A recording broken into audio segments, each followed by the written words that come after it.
श्रीगुंडीचा दिन प्रभु नवदिनात्मक यात्रा करिथिले।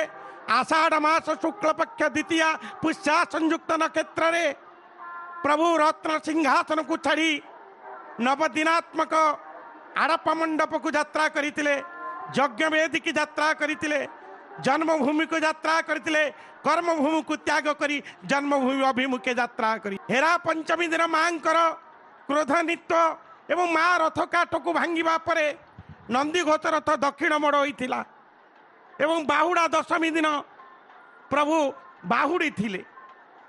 एकादशी दिन सुनावेश अनुष्ठित। द्वादशी तिथि रे जो अधरपणा उत्सव अनुष्ठित हुए आज ताहा क्रमानुजाई गणना अनुजाई आज ठीक तिथि रे करा जाउछि। एथिरे आमे देखिबा जे भगवान को पाखरे जो लीला चली मानवीय लीला चली आज प्रभु मानवीय लीला रूप में अधरपणा को प्रस्तुत करा जाउछि।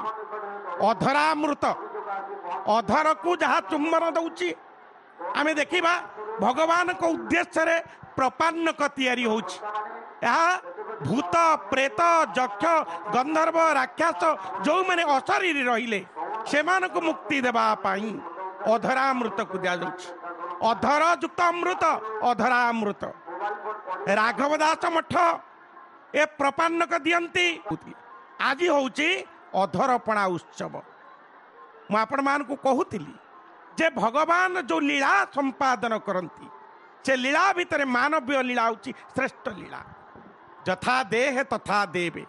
जदि आमे देखिबा भारत वर्ष रे जेते गुड़िए क्षेत्र अच्छी से क्षेत्र भितर पुण्य क्षेत्र होउछि आमर ए भारत वर्षर श्रेष्ठ क्षेत्र होउछि श्रीक्षेत्र बा पुरुषोत्तम धाम। ए पुरुषोत्तम क्षेत्र रे नीलाचल धाम रे प्रभु अनेक लीला समापन करिछन्ति। अनेक लीला भितर आमे देखिबा रथयात्रा लीला होउछि सबुठारु श्रेष्ठ सार। आमे जदि देखिबा स्कंद पुराण मतरे स्कंद पुराण कहिले जे जदि आमे पृथ्वी रे देखिबा त्रैलोक्य पृथ्वी धन्य तन्मध्ये भारत श्रुत तन्मध्ये उत्कल धन्य तन्मध्ये पुरुषोत्तम। त्रैलोक्य पृथ्वी धन्य स्वर्ग मर्त्य पाताल जदि त्रिभुवन को देखिबा ए त्रैलोक्य भितर पृथ्वी होउछि सर्वश्रेष्ठ। तन्मध्ये भारत सृष्ट एवं ए पृथ्वी भितर भारत होउछि मध्य अन्यतम।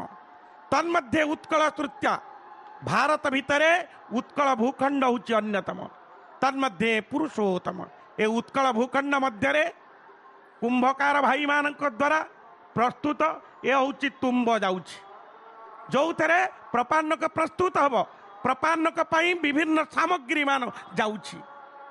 कुंभकार भाई माने कुराल पंचमी दिन जो माटी द्वारा प्रस्तुत करथिले तुम्ब से तुम्ब गुड़िक जाउछि प्रत्येक रथरे आमे देखिबा बड़ ठाकुर बलभद्र तालध्वज रथरे तीनोटी तुम्बा एवं गोटे छोट कुड़ुआ एवं प्रभु जगन्नाथ रथरे तीनोटी कुड़ुआ एवं आमे देखिबा दुईटी रहिब कुड़ुआ एवं आमे देखिबा माँ देवी सुभद्रांक पाखरे तीनोटी तुम्बी रहिब।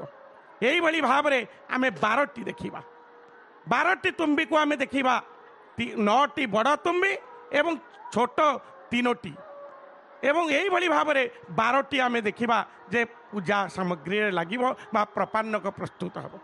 मु आपण मान को कहूतिली जे कपिल संगीता मतरे वर्षाणां भारत श्रेष्ठ देशानां उत्कलं श्रुत उत्कलश्च समदेश देश नास्ति महितले। ए पृथ्वी भितरे आमे जदि देखिबा गोटे होउछि श्रेष्ठ क्षेत्र से होउछि पुरुषोत्तम क्षेत्र। तेंगरी पुरुषोत्तम क्षेत्र रे पूजा पाउचंती किए ना प्रभु मर्यादा पुरुष।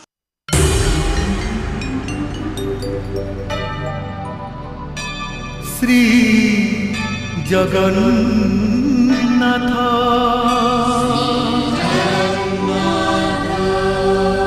श्री जगन्नाथ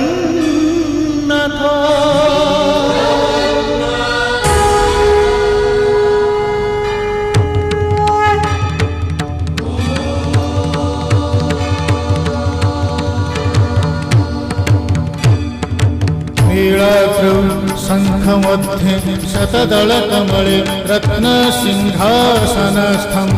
सर्वालङ्कारयुक्तं नवघनरुचिरं संयुतं चाग्रजेन भद्राया वामभागे रथचरणयुतं ब्रह्मरुद्रेन्द्रवन्द्यं वेदानां सारमीशं सजनपरिवृतं ब्रह्मदारुं स्मरामि ब्रह्मदारुं स्मरामि।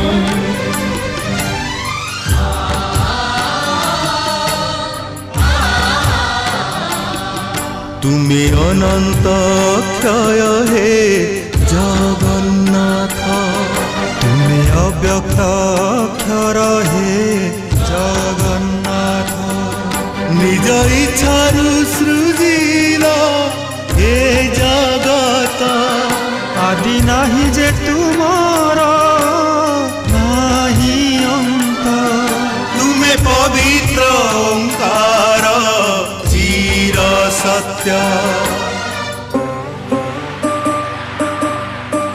নীল সিন্ধু তীরে নীলাচল, তহি বিরাজিত বড় দেউল।